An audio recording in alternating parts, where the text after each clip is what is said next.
everyone. Welcome back to Liz's Bookcase, a cookbook review channel. Happy Super Bowl Sunday, or as I like to call it, the celebration of the end of the football season. So with that in mind, we are going to be making some Bobby Flays nachos today. But first, let's take a peek into this beautiful cookbook. This is the latest Bobby Flay cookbook, Bobby at Home, Fearless Flavors from My Kitchen. This cookbook is so approachable for the at-home chef. I think we're all cooking a lot of these things already. There's pimento cheese in here. These are his family photos, which he attributes his love for cooking to his mom. Very sweet, Bobby Flay. This is the table of contents. We're going to look at a recipe from each one of these sections. He also gives you a really amazing pantry and equipment list. Absolutely need this. On each one of his recipes, I want to note that the ingredients that you need, you can see they're in bold, so you can just run through real quick before you go to the grocery store and write down those bold things. Those are his classic home fries. Then we have his Brussels Sprout Nachos with pickled chili. These are his Super Bowl go-to, he says. So we're going to try those. This is his fried green tomatoes with buffalo mozzarella and sweet and sour dressing. You would think he was from the South, huh? This is his pizza dough. He gives a pizza dough. This is pizza margarita you see in the picture. And he gives a homemade pasta recipe, which is nice just to have those basics in one place. Then we have the brick chicken and salsa verde.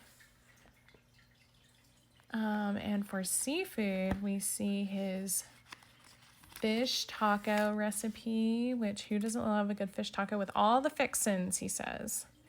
See that southern style there? Then we have, who doesn't want homemade chocolate chip cookies at home? Wow. Brings a nice smell in your house. And then it has the basics here, which are amazing because if you go to culinary school, this is the first thing they teach you. A good stock recipe, some vinaigrettes, pestos. These are all things that you can just add to a dish to boost the flavors. So you can find Bobby Flay on the Food Network usually. Throw Down with Bobby Flay. He has a few shows. But I'm going to link this cookbook below because it is really an amazing cookbook. It's so many recipes that we're already using in our home, but they're next level. And with that in mind, it makes me think of today's recipe with the nachos. I make nachos with my family, sometimes for dinner. I love them. I just bake them and we layer whatever we have, pulled chicken or ground beef and cheese, and then top it with sour cream. We bake it in the oven. We put the sour cream on after we bake it. But they're delicious. I love nachos. So, but I've always wanted to pickle things and have pickled things in my refrigerator.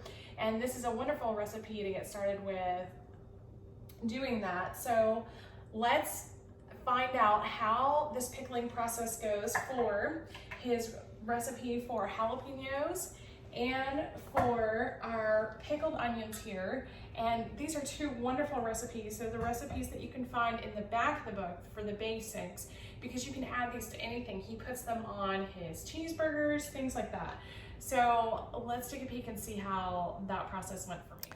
Okay, these are the pickled red onions and the pickled chili recipe. I am adding the ingredients to cook on the stovetop to make the brine. This is red wine vinegar, lime juice, sugar, grenadine, and salt.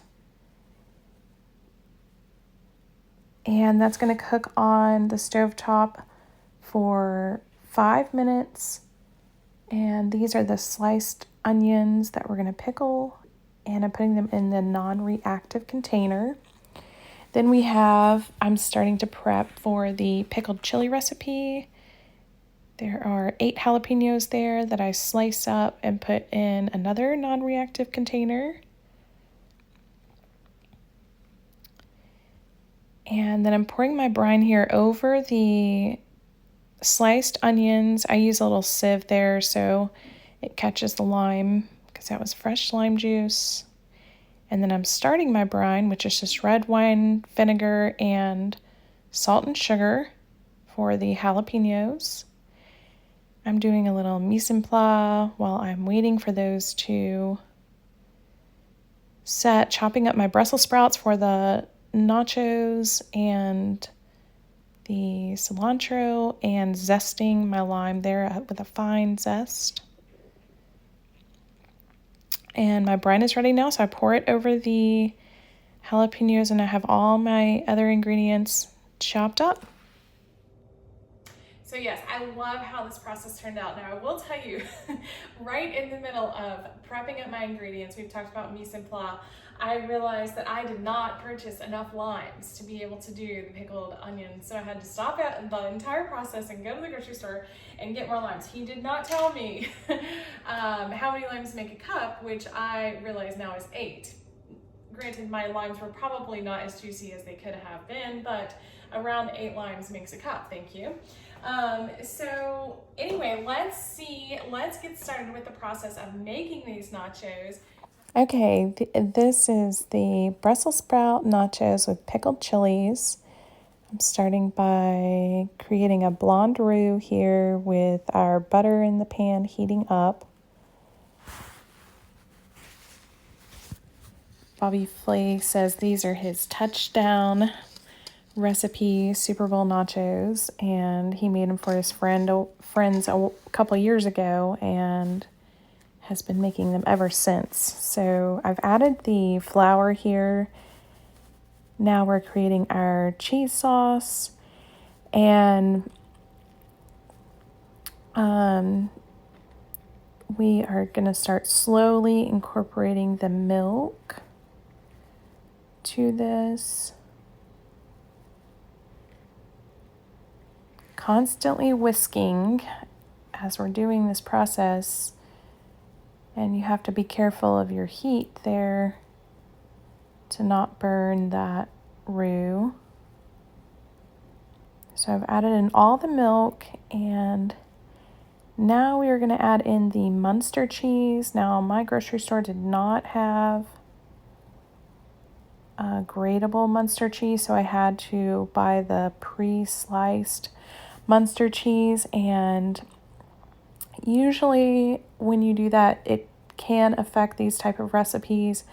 I don't think it made my sauce too grainy, but it definitely, I do think it made it a little bit grainy because they put things to keep it from clumping together when they slice it like that, when it's pre-sliced. So I'm continually whisking here, and it's coming together really well. I decided to go ahead and start sauteing my Brussels sprouts in some olive oil. And I'm going to put this cheese sauce on the back of my stovetop on the warm setting. Now, you are supposed to add salt and pepper at this point and some hot sauce, but I did leave the hot sauce out because I know my kids will really enjoy just dipping chips in the cheese sauce. So the Brussels sprouts are just about done here. Gonna taste those. They're delicious, of course. And I put a little salt and pepper in those also, as per the recipe. I'm going to taste the cheese sauce here, and that's really delicious.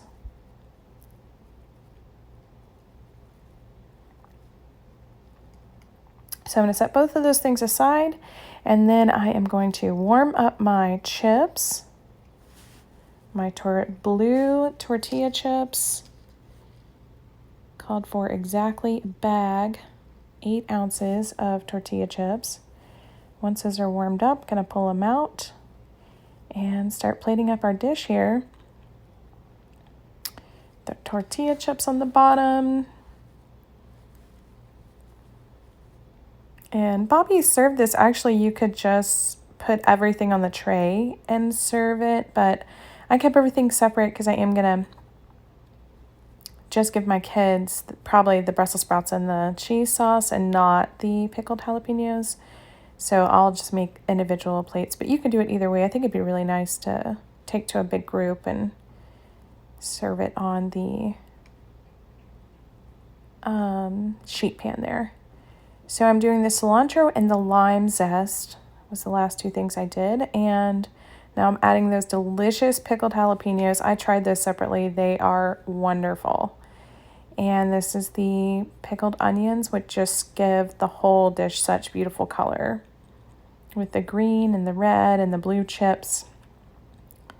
Really a fun thing to serve at any party. Okay guys, I just finished making these nachos. I love them. They're great. The Brussels sprouts are kind of like if you put lettuce on your nachos sometimes, like to kind of give it that crunch, but obviously a little bit healthier. The cheese sauce is great. I would say it's a little bit closer to an Alfredo. It doesn't really have a strong cheese flavor to me, the Munster cheese, but I did use sliced Munster because that's all they had in my grocery store. So that could be affecting it because sometimes they put a coating on that so they don't stick together. But it's really good sauce. I think my kids are gonna love it. And the pickled onions and jalapenos. Wow, I love this. I see why he put this in his basics section because it really is. It's pretty easy to put together. And if you kind of have it in your mind and you learn how to do it, it's a wonderful thing to have on hand. I don't think I'll ever buy pickled jalapenos ever again. I love these. They're delicious, so full of flavor, and they're much thicker and crunchier than you get from the store. After I've had a minute to taste this, because I had to, it's wonderful. I love it. So definitely a much different take on the regular nachos that you're used to making at home. Please like and subscribe to Liz's Bookcase to find out what I'm going to be cooking next week and for your chance to win this cookbook. And let me know in some comments down below if you're going to try this recipe. I'm going to link it down below. And I will see you next week, and we're going to do some breakfast foods, Bobby's breakfast foods.